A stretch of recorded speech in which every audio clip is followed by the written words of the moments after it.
इस मन से भूल स्वीकार करता हूं कि गलत फैसले हो गए थे, गलत लोगों को साइकिल पे बैठा के आपके बीच भेजा था और आपने नेताजी के सम्मान में अखिलेश जी के सम्मान विधानसभा भेज दिया था। ऐसे ही आज इस मौके पर प्रार्थना करूंगा, आरडी राष्ट्रीय अध्यक्ष जी से अनुरोध करूंगा कि इस बार ठोक के बजा के जो कर्मठ समाजवादी हों उनको मौके पे भेजना और आपसे प्रार्थना करूंगा कि जो साइकिल पे सवार होके आए एक बार फिर विधानसभा के अंदर उसको पहुंचाने का काम करें।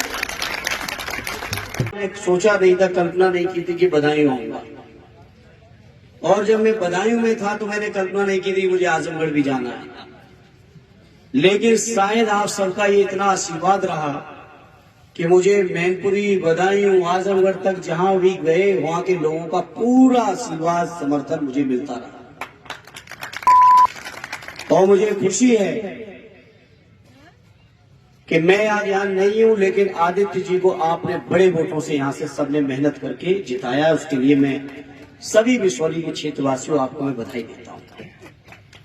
कुछ साथियों ने अपने अपने तरीके से जज्बात रखे, मैं उन सभी साथियों के साथ अपने को जोड़ते हुए भरोसा विश्वास दिलाता हूं। मैं जब बदायूं का था तो कभी मैनपुरी वालों के काम में कमी नहीं किया। आज आजमगढ़ से हूं तो मैं ये वादा करता हूं, आजमगढ़ तो हमारी जिम्मेदारी है ही है, और आप बदायूं वाले बेहतर जानते हो कि जहां की जिम्मेदारी रहती है उस जिम्मेदारी को निभाने में कभी मैं पीछे नहीं हटाऊंगा। तो आजमगढ़ के लोगों की तो जिम्मेदारी है ही है, निभानी है।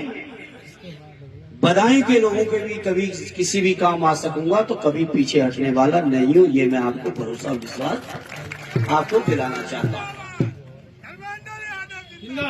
जहां तक ये सारे क्षेत्र सदैव नेताजी की अमानतें हैं, नेताजी के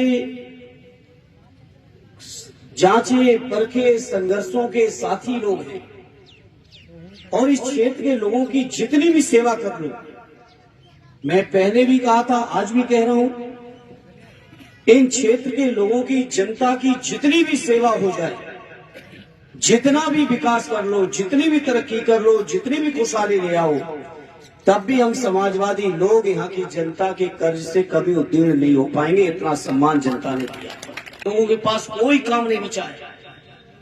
अब सोचो इस तरह की ऊट पटांग बातें, ये खतरे में है, वो खतरे में है।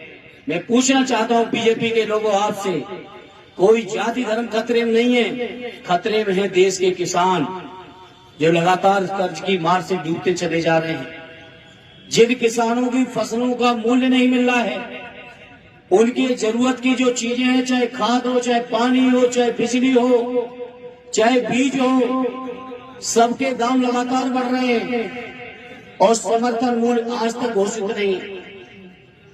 आप सोचो, पिछले 8 साल से ज्यादा हो गए योगी जी को बैठे उत्तर प्रदेश में, और जो गन्ना किसान के लोग हैं, बिसौली के कुछ किसान जरूर गन्ना करते हैं, बताओ बिसौली के गन्ना किसान के मेरे भाइयों बुजुर्गों, 8 साल में केवल एक बार गन्ने का मूल्य बढ़ाया है, वो भी केवल 2022 के विधानसभा चुनाव के समय, उसके आगे पीछे एक बार भी मूल्य नहीं बढ़ाया। याद करो, सत्य नेताजी की सरकार रही, आदरणीय अखिलेश यादव जी की सरकार रही, हर साल गन्ने का मूल्य बढ़ा, लेकिन 8 साल में बीजेपी की सरकार ने एक गन्ने का मूल्य नहीं बढ़ाया। कोई किसानों की सुविधाएं नहीं। 2014 के चुनाव में भाषण दिए कि आमदनी दूनी होगी। याद करो, 2022 के चुनाव में भाषण दे रहे थे कि किसानों की आमदनी पूरी दोगुनी हो जाएगी, और 2014 से लेके 22 निकल गया, 22 से लेके 25 आ गई। बताओ, कोई बिसौली का कोई किसान बता दे उसकी आमदनी बढ़ गई हो? एक किसान बता दो। पूरी रात बात हो रही थी, राय जी कह रहे थे अभी कि सर्दी गर्मी के मौसम में भी किसान खेती करते हैं, पानी देते हैं। अरे हमें भाई, पानी देने तक तो गनीमत है, वहां तक तो किसान भाई मान के चलते हैं कि पानी देना ही देना है। लेकिन ये जो योगी और मोदी जी ने अतिरिक्त काम दे दिया है, रात भर जो खेतों की रखवाली करनी पड़ रही है जानवरों से, ये एक अतिरिक्त काम मिल गया है बीजेपी की सरकार में किसानों को। बताओ, बिसौली के किसानों को काम दे दिया कि नहीं दे दिया है? नौजवानों को रोजगार कहीं मिल नहीं रहा, रोजगार है तो नौकरियां है नहीं, और थोड़ी बहुत है तो संविदा में भर्ती। जब मन करे संविदा की एजेंसी के ठेकेदार कान पकड़ के बाहर निकाल दे, जब मन करे अंदर करे, जितना मन करे पैसा दे, जितना मन करे पैसा खा जाए। इतना सरकारी कर्मचारियों का शोषण कभी नहीं हुआ था जो बीजेपी की सरकार में हो रहा है।